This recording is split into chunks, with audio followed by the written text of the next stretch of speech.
నమస్తే, welcome to I news. ఇరాన్కు మరో భారీ షాక్ తగిలింది. ఇప్పటికే అమెరికా ఆంక్షలు, ఆర్థిక ఒత్తిడి, హార్మోజ్ జలసంధిలో తీవ్ర ఉద్రిక్తతలో సతమతమవుతున్నటువంటి ఇరాన్కు ఇప్పుడు గల్ఫ్ ప్రాంతంలో కీలక దేశమైనటువంటి యుఏఈ నుండి ఊహించని దెబ్బ తగిలింది. ఇరాన్తో అన్ని వాణిజ్య, ఆర్థిక లావాదేవీలను తదుపరి నోటీసు వచ్చే వరకు కూడా నిలిపివేస్తున్నట్లు యుఏఈ ప్రకటించింది. ఇక ఈ నిర్ణయానికి కారణం ఏంటి? బాలిస్టిక్ మిసైల్ ఘటనలో అసలు ఏం జరిగింది? ఇరాన్ ఈ ఆరోపణలను ఎందుకు ఖండిస్తోంది? అసలు యుఏఈతో ట్రేడ్ కట్ అయితే ఇరాన్పై ఎంత ప్రభావం ఉంటుంది? ఆ డీటెయిల్స్ ఏంటో ఈ స్టోరీలో చూద్దాం.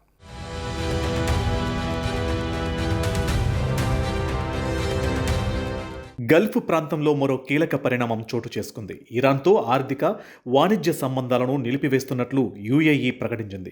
రియిటర్స్ నివేదిక ప్రకారం యుఏఈ ప్రభుత్వం ఈ నిర్ణయాన్ని తదుపరి నోటీసు వచ్చేంత వరకు అమల్లో ఉంచనున్నట్లు తెలిపింది.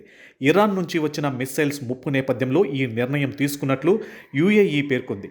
ఈ పరిణామంతో ఇప్పటికే అమెరికా ఆంక్షలు, యుద్ధ పరిస్థితులు, సముద్ర రవాణా అంతరాయాలతో ఒత్తిడిలో ఉన్న ఇరాన్పై మరో ఆర్థిక ఒత్తిడి ఏర్పడింది.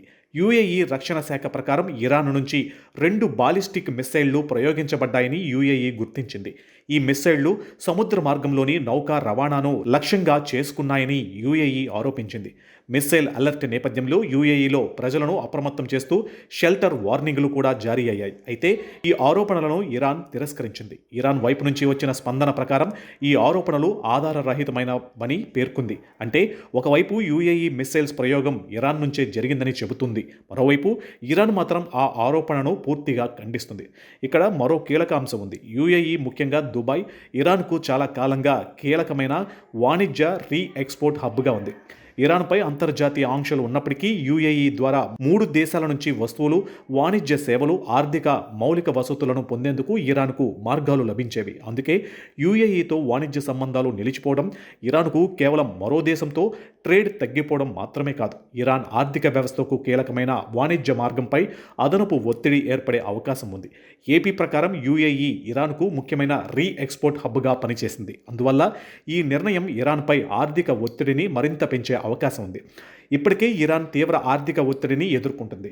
అమెరికా ఆంక్షలు కొనసాగుతున్నాయి. మరోవైపు హోర్ముజ్ జలసంధిలో నౌకా రవాణాకు అంతరాయాలు ఏర్పడుతున్నాయి. ఇరాన్ చుట్టూ భౌగోళిక, రాజకీయ ఉద్రిక్తతలు పెరుగుతున్న సమయంలో యుఏఈ వంటి కీలక వాణిజ్య కేంద్రం నుంచి ఆర్థిక మార్గాలు కూడా మూసుకుపోతే ఇరాన్ దిగుమతులు, ఎగుమతులు, రీ-ఎక్స్పోర్ట్ వ్యవస్థపై ప్రభావం పడే అవకాశం ఉంది. ముఖ్యంగా వాణిజ్య చెల్లింపులు, లాజిస్టిక్స్, షిప్పింగ్, 3 దేశాల ద్వారా జరిగే వాణిజ్యం వంటి రంగాలలో ఇరాన్కు ఇబ్బందులు పెరిగే అవకాశం ఉంది. అందుకే యుఏఈ నిర్ణయాన్ని ఇరాన్పై మరో కీలక ఆర్థిక ఒత్తిడిగా అంతర్జాతీయ వర్గాలు చూస్తున్నాయి.